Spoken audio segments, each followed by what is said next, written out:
Bismillahirrahmanirrahim. Welcome students to another video lecture. Today we will discuss the next lecture of first year. और आज हमारा जो first year में next lecture है वो है न्यूक्लिक एसिड। तो आज हम लोग न्यूक्लिक एसिड के बारे में पढ़ेंगे। One of the most important topic of this chapter, और ये अक्सर ही जो है बोर्ड के एग्ज़ाम में आ जाता है। तो न्यूक्लिक एसिड, सबसे पहले इसका इंट्रोडक्शन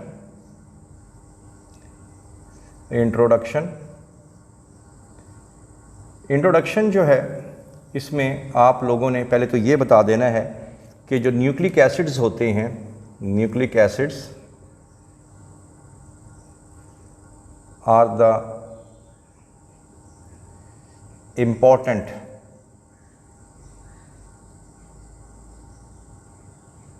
कंपोनेंट ऑफ सेल्स।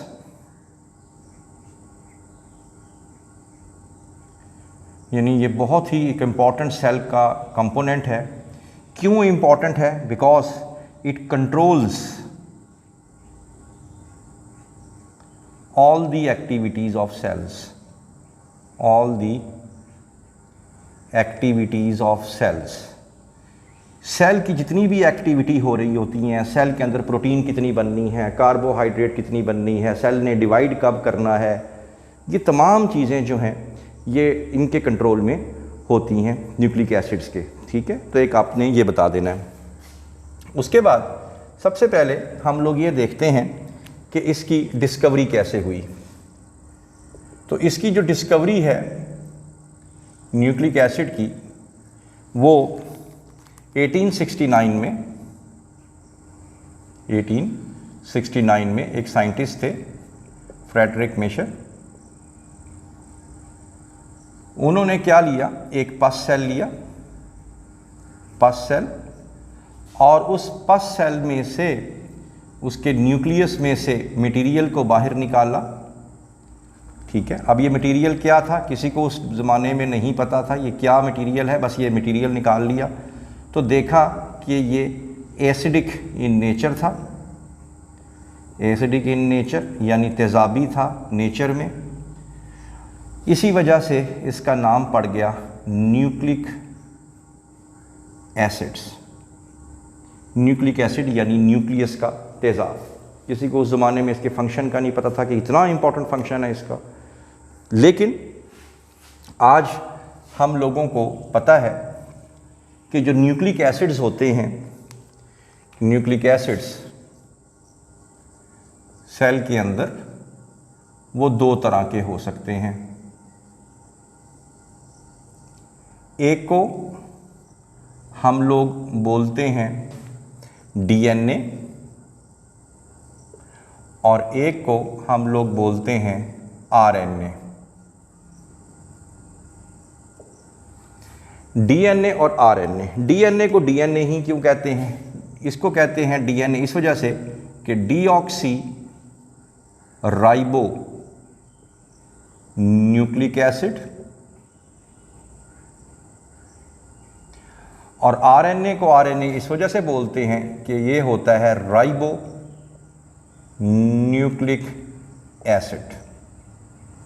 तो मतलब ये हुआ कि न्यूक्लिक एसिड्स दो तरह के हो गए, एक हो गया डीएनए और एक हो गया आरएनए। अब आप लोगों ने ये बता देना है, सिंपल सी बात है, चाहे डीएनए हो चाहे आरएनए हो, दोनों को क्या कहना है, न्यूक्लिक एसिड्स ही कहना है।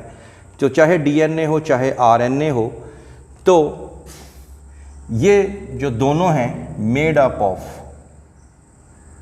अप ऑफ मैनी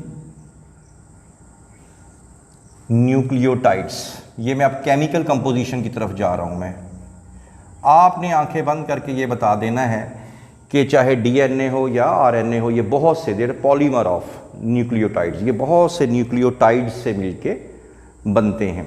ठीक है, अब न्यूक्लियोटाइड्स होते क्या हैं? याद रखें कि जो न्यूक्लियोटाइड्स होते हैं, अगर हम एक न्यूक्लियोटाइड बनाना सीख लें तो हमें बाकी न्यूक्लियोटाइड बनाना भी आ जाएंगे। एक तो हमें यह समझ में आ गई कि चाहे डीएनए हो चाहे आरएनए हो, बहुत से न्यूक्लियोटाइड से मिलके बनते हैं। जैसे दीवार बहुत सी ईंटों से मिलके बनते हैं। अगर आपको एक ईंट की समझ आ गई तो आप दीवार बना सकते हैं। तो न्यूक्लियोटाइड जो होता है ये बुनियादी तौर पे 3 चीज़ों से मिलके बनता है। एक चीज़ जिसको हम लोग कहते हैं नाइट्रोजनस बेस,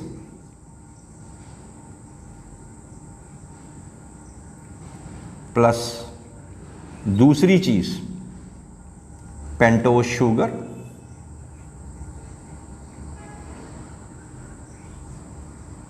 शुगर, और प्लस फॉस्फोरिक एसिड।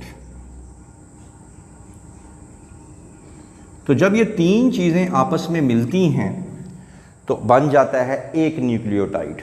ठीक है, अब हमारी जो केमिकल कंपोजिशन है वो इसी पे ही चलेगी। जैसे मैंने अब दोबारा रिपीट कर देता हूँ कि न्यूक्लिक एसिड्स कोई भी हो वो बहुत से मिलके बना होता है किसके, न्यूक्लियोटाइड्स से। और एक न्यूक्लियोटाइड किससे मिलके बनता है, इन 3 चीज़ों से, जिनमें आ जाता है नाइट्रोजनस बेस, पेंटोज शुगर और फॉस्फोरिक एसिड। तो अब इसी को ही हम लोग इसकी केमिकल कंपोजिशन ही पढ़ेंगे और इसी में ही अब आपको वह टॉपिक भी कंप्लीट हो जाएगा। तो सबसे पहले हमारे पास आ रहा है नाइट्रोजनस बेसिस। तो नाइट्रोजनस बेसिस जो हैं, नाइट्रोजनस बेसिस, सबसे पहले इसके बारे में पढ़ेंगे। अब नाइट्रोजनस बेसिस जो हैं वो आगे 2 तरह की हो सकती हैं। इनमें एक को हम लोग कहते हैं सिंगल रिंग नाइट्रोजनस बेसिस और एक को हम लोग बोलते हैं double ring nitrogenous bases. Double ring nitrogenous bases. इनको सिंगल रिंग ही क्यों कहते हैं, उसकी वजह होती है क्योंकि केमिकली ये सिंगल रिंग पे कुछ इस तरह से इनका केमिकल स्ट्रक्चर बना के भी दिखाऊंगा आपको, सिंगल रिंग पे मुश्तमिल होते हैं और इनके अंदर केमिकली ये डबल रिंग होते हैं। ये भी मैं आपको भी बना के दिखा दूंगा कुछ ऐसे। ठीक है, तो ये आप लोगों ने इसमें, अभी मैं इसकी वैलेंसी वगैरह भी पूरी करके बता दूंगा आपको ये कैसे बनाना है इसको आपने। ठीक होगी बात। बहरहाल अभी ये है कि नाइट्रोजनस बेसिस आगे 2 तरह के होते हैं, एक सिंगल रिंग और एक डबल रिंग। सिंगल रिंग को हम लोग पायरिमिडीन्स भी बोलते हैं, जबकि डबल रिंग को हम लोग प्यूरीन्स भी कहते हैं। आगे जो पायरिमिडीन्स हैं ये 3 तरह के होते हैं। एक, इसको सिंपल सा याद कर लें, CUT,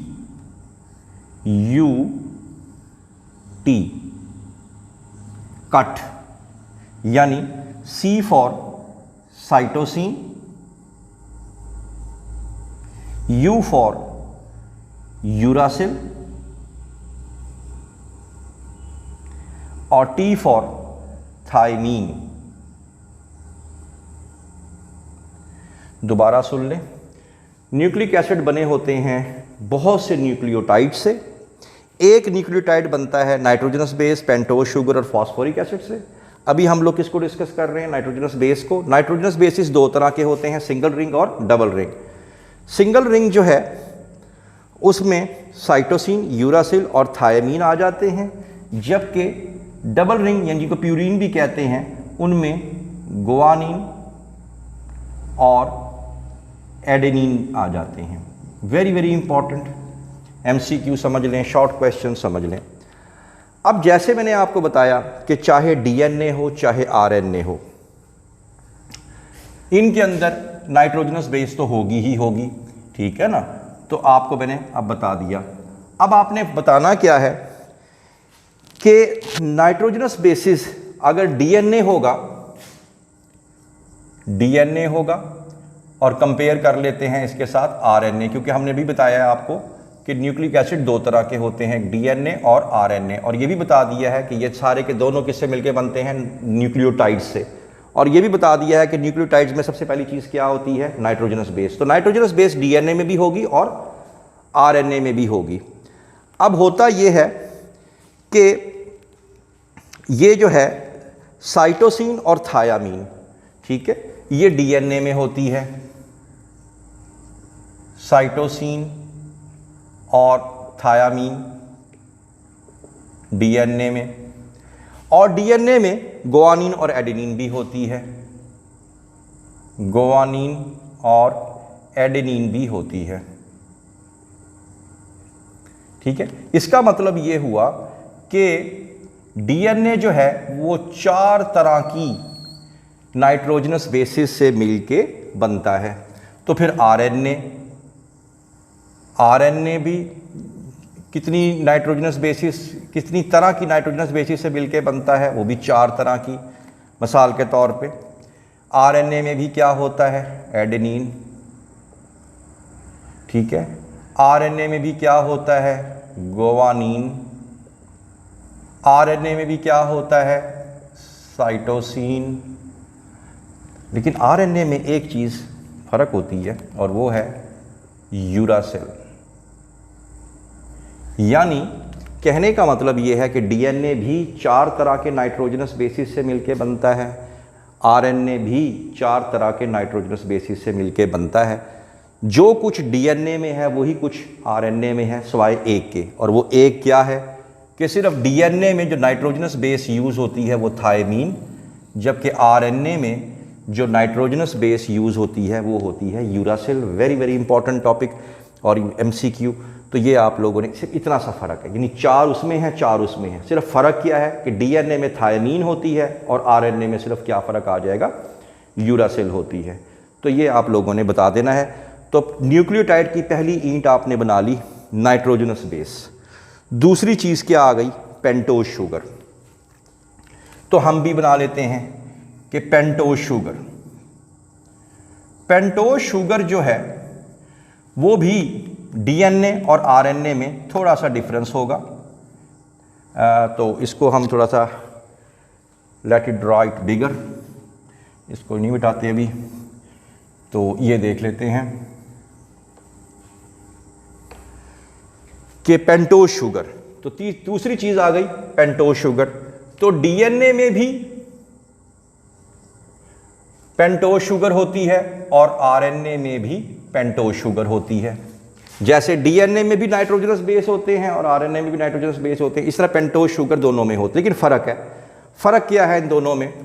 फ़र्क ये है कि डीएनए के अंदर जो शुगर होती है उसको हम लोग कहते हैं डीऑक्सीराइबोज शुगर होती है, जबकि इसमें आरएनए में राइबोज शुगर होती है। अब दोनों में फ़र्क क्या है? अभी आपको मैंने चैप्टर 2 में ही ग्लूकोज पढ़ाया था, कार्बोहाइड्रेट्स पढ़ाए थे, उसमें से भी दोबारा पढ़ लीजिएगा। लेकिन मैं यहाँ फिर भी बना देता हूँ। ये देखें, दोनों ही 5 कार्बन शुगर्स हैं। ये देखें, यहाँ बना देता हूँ। ये आ गया जी इसमें कार्बन, यहाँ भी आ गया कार्बन, और इधर भी आ गया कार्बन, और इधर भी आ गया कार्बन, और ऊपर भी आ गया कार्बन। ठीक होगी बात? यहाँ भी यही स्ट्रक्चर बना लेते हैं। तो ये देखें, ठीक है। तो यहाँ भी आ गया कार्बन, यहाँ भी कार्बन, यहाँ भी कार्बन, यहाँ भी कार्बन, और यहाँ भी कार्बन। बज़ाहिर दोनों स्ट्रक्चर अभी तक सेम जा रहे हैं। इसको हम नंबरिंग दे देते हैं, कार्बन नंबर 1, कार्बन नंबर 2, 3, 4 और यहाँ पे 5। यहाँ भी नंबरिंग दे देते हैं 1, 2, 3, 4 एंड 5। अब यहाँ पे H और OH, अगर आपने कार्बोहाइड्रेट सही तरह से पढ़ा हुआ है तो फिर तो आपको ये प्रॉब्लम नहीं होगी बनाने में। H और OH, यहाँ पे क्या आ जाएगा, H और OH, और यहाँ पे आ जाएगा H, और यहाँ आ जाएगा CH2OH। बल्कि इसको और आसान कर देता हूँ, ये आ जाएगा CH2OH। अब मैं यहाँ पे क्या कर रहा हूँ कि कार्बन नंबर 2 से यहाँ पे H लिख देता हूँ। ठीक है। अब यहाँ पे देखें, यहाँ पे क्या आ गया, H और OH, यहाँ पे क्या आ गया, H और OH, इधर क्या आ गया, H और OH, और इधर क्या आ गया H, और यहाँ क्या आ गया CH2OH। अब बज़ाहिर दोनों का स्ट्रक्चर बिल्कुल सेम है, लेकिन एक फ़र्क है। अगर आप कार्बन नंबर 2 पे देखें, ये देखें कार्बन नंबर 2 ये वाला और कार्बन नंबर 2 ये वाला, अगर आप देखें कि कार्बन नंबर 2 पे इस कार्बन के साथ दोनों साइड पे हाइड्रोजन अटैच हैं, जबकि उधर कार्बन नंबर 2 पे एक पे H है और दूसरी साइड पे OH है। इसी वजह से जो DNA की शुगर होती वो भी 5 कार्बन्स वाली है, राइबोस की भी 5 कार्बन्स वाली होती है, लेकिन जो डीऑक्सीराइबोस होता है उसमें कार्बन नंबर 2 पे दोनों साइड पे हाइड्रोजन होता है। इसी वजह से इसको कहते हैं डीऑक्सी, यानी ऑक्सीजन नहीं है। कहाँ पे नहीं है? कार्बन नंबर 2 पे नहीं है, जबकि उसे कहते हैं राइबोस शुगर जो RNA में होती है। कार्बन नंबर 2 पे H और कार्बन नंबर 2 पे OH भी है, यानी राइबोस यानी ऑक्सीजन इसमें होती है। तो ये फ़र्क हो गया। तीसरा और आखिरी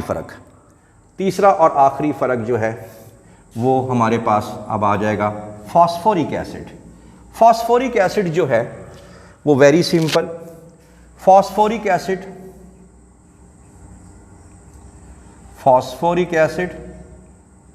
जो है वो दोनों में एक जैसा ही होता है। इसका फार्मूला है H3PO4। इसको आपने कैसे लिखना है? P double bond O, OH, OH and OH, that's all. तो ये आप लोगों ने बता, तो इसका मतलब ये हुआ, सारा कुछ रिपीट कर देते हैं कि न्यूक्लिक एसिड 2 तरह के होते हैं, DNA और RNA। चाहे DNA हो चाहे RNA हो, बहुत से न्यूक्लियोटाइड्स से मिलके बनता है। एक न्यूक्लियोटाइड किस तरह बनता है? 3 चीज़ों से, नाइट्रोजनस बेस, पेंटोज शुगर और फॉस्फोरिक एसिड। नाइट्रोजनस बेसिस 2 तरह की होती हैं, single ring, double ring. Single ring को क्या कहते हैं? पायरिमिडीन्स। डबल को क्या बोलते हैं? प्यूरिन्स। ठीक है, तो चाहे DNA हो चाहे RNA हो, DNA में भी 4 तरह की नाइट्रोजनस बेसिस होती हैं, RNA में भी 4 तरह की नाइट्रोजनस बेसिस होती हैं। सब कुछ सेम है, ठीक है। साइटोसिन DNA में भी है, RNA में भी है, DNA ग्वानिन, एडेनिन और एडेनिन। लेकिन DNA में जो नाइट्रोजनस बेस होगी वो थायमीन है, जबकि RNA में जो नाइट्रोजनस बेस है वो यूरासिल है। पहला फ़र्क। दूसरा, शुगर DNA में भी होती है, RNA में भी होती है। DNA में भी 5 कार्बन वाली, RNA में भी 5 कार्बन वाली, लेकिन जो DNA की शुगर है वो डीऑक्सी है। क्यों? उसे कार्बन नंबर 2 पे दोनों साइड पे H है, जबकि कार्बन नंबर 2 RNA वाली पे क्या है? दोनों साइड पे, एक साइड पे H और एक साइड पे OH है। इसी वजह से वो राइबोस शुगर कहलाती है। फॉस्फोरिक एसिड DNA में भी होता है और RNA में भी होता है, इसमें कोई भी फर्क नहीं है। एक और MCQ बता दूं कि अभी मैंने आपको बताया कि न्यूक्लियोटाइड होता है। न्यूक्लियोटाइड में 3 चीजें आ जाती हैं। कौन कौन सी? Nitrogenous base plus pentose sugar plus phosphoric acid. ठीक है, तो what is nucleoside? Very important short question, nucleoside. तो न्यूक्लियोसाइड में और न्यूक्लियोटाइड में क्या फ़र्क है? तो आप लोगों ने बताना है nitrogenous base plus pentose sugar. तो दोनों में फ़र्क क्या हुआ? आप फ़ौरन कह देंगे कि न्यूक्लियोसाइड में फॉस्फोरिक एसिड नहीं होता। तो न्यूक्लियोसाइड बनता है नाइट्रोजनस बेस प्लस किससे? पेंटोज शुगर से मिलकर। और न्यूक्लियोटाइड किससे बनता है? 3 चीज़ों से, नाइट्रोजनस बेस, पेंटोज शुगर और तीसरा क्या आ जाएगा? फॉस्फोरिक एसिड से। तो अब मैं आपको एक न्यूक्लियोटाइड बना के दिखाता हूँ। इंशाल्लाह फिर नेक्स्ट लेक्चर में आपको बाकायदा DNA का स्ट्रक्चर भी बना के दिखाया जाएगा। तो आज हम लोग अगर एक न्यूक्लियोटाइड बनाना सीख गए तो हम DNA के न्यूक्लियोटाइड बनाना भी सीख जाएंगे। तो आज हम जो बनाने जा रहे हैं, हम लोग बनाने जा रहे हैं ATP। ATP एक एनर्जी मॉलिक्यूल है और इसको कहते हैं एडिनोसिन ट्राईफॉस्फेट। अब क्योंकि ये एक न्यूक्लियोटाइड है एटीपी, तो तीन चीज़ें आनी चाहिए जहन में। पहली चीज़ कौन सी आएगी? Nitrogenous base. दूसरी चीज़ पेंटोज शुगर। तीसरी चीज़ फॉस्फोरिक एसिड। अभी डीएनए नहीं बना रहे, आरएनए नहीं बना रहे, अभी सिर्फ एटीपी बना के दिखा रहे हैं, न्यूक्लियोटाइड बना के दिखाऊंगा। तो क्या बताया था मैंने आपको कि न्यूक्लियोटाइड बनाने के लिए पहली चीज़ क्या है? Nitrogenous base. अब क्योंकि ये एडिनोसिन है तो इसमें कौन सी नाइट्रोजनस बेस यूज़ हो रही है? एडेनिन।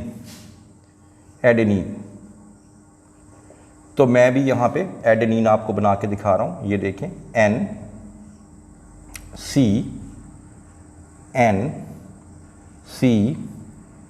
सी और सी, ठीक है, और एन सी एंड एन। यहाँ पे डबल बॉन्ड, यहाँ single double single double double single double single and double. ठीक होगी बात। अब बाकी आपने वैलेंसी पूरी कर लेनी है। आपको मालूम है कि कार्बन की वैलेंसी कितनी होती है? 4। यहाँ पे आप लगा दें H। नाइट्रोजन की वैलेंसी 3 पूरी है, यहाँ पे लगा दें H, ये पूरी है। कार्बन की वैलेंसी 4 पूरी है, नाइट्रोजन की वैलेंसी 3 पूरी है, यहाँ पे लगा दें H और यहाँ पे लगा दें H।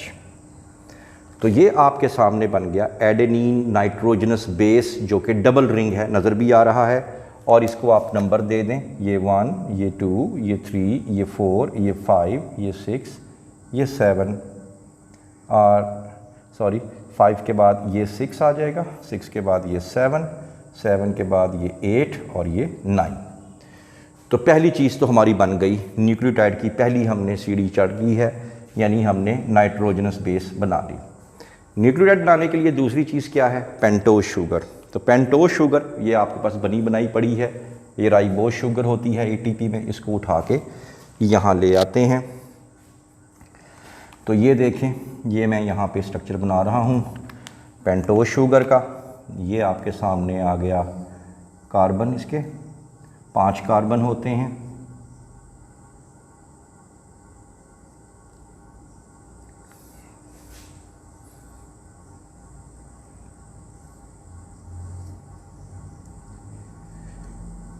ये लीजिए, इसके बाद CH2OH,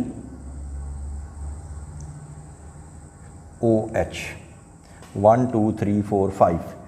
तो अब ये हमारे सामने वही चीज़ें पूरी कर ले।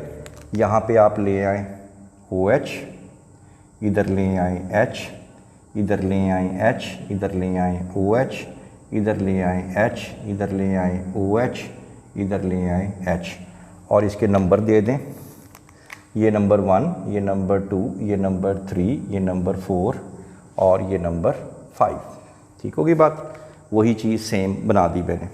अब अगर आप गौर करें कि ये हमारे पास पेंटोज शुगर आ गई है और इस पेंटोज शुगर है, और ये नाइट्रोजन नंबर 9 जो है यहाँ पे हाइड्रोजन है, इन दोनों के दरमियान में रिएक्शन कर दें, यहाँ से वाटर रिमूव कर दें, और वाटर रिमूव करने के बाद क्या करें, इस बॉन्ड को सीधा कार्बन नंबर 1 के साथ जोड़ दें। तो पहला MCQ आपका तैयार हो गया कि अब nitrogenous base directly pentose sugar से अटैच है एट कार्बन नंबर 1।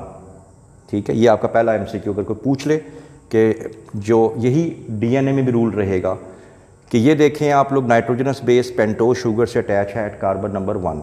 अब ये दो चीज़ें मिल गई हैं, तो ये अभी क्या बन गया है? ये न्यूक्लियोसाइड बन गया है, क्योंकि nitrogenous base plus pentose sugar दोनों कंप्लीट हो गए हैं।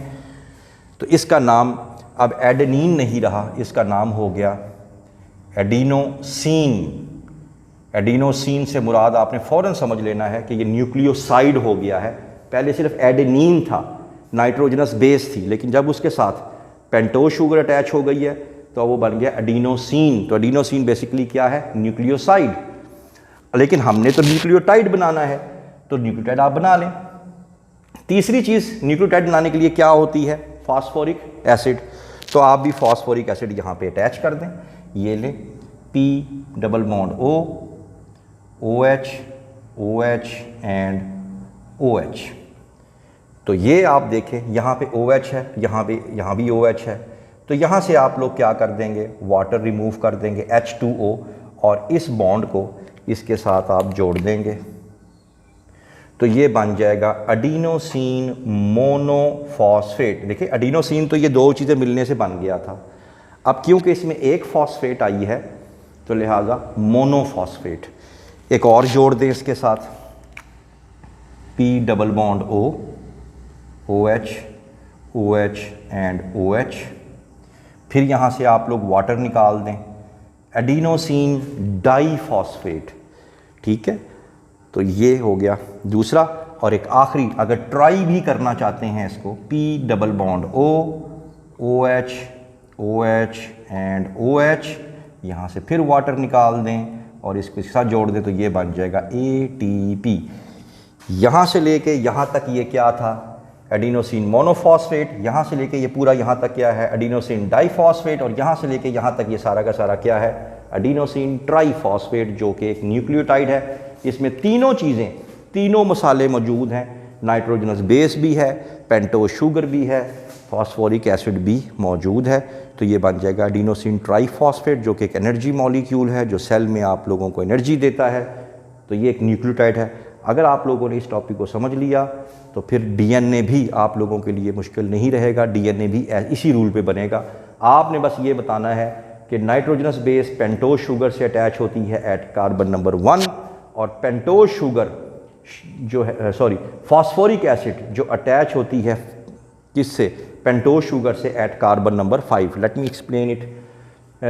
इसको दोबारा से रिपीट कर देता हूँ मैं कि नाइट्रोजनस बेस पेंटोज शुगर से अटैच होती है कार्बन नंबर 1 पे, और फॉस्फोरिक एसिड जो है पेंटोज शुगर से अटैच होता है एट कार्बन नंबर 5। MCQ में ये पेपर में आ जाता है, इसलिए ध्यान रखना है आपने। और इसी रूल पे ही हमने DNA और RNA भी बनाना है। I hope that you have understood the lecture today. For more interesting videos, please stay connected with us. Thank you very much.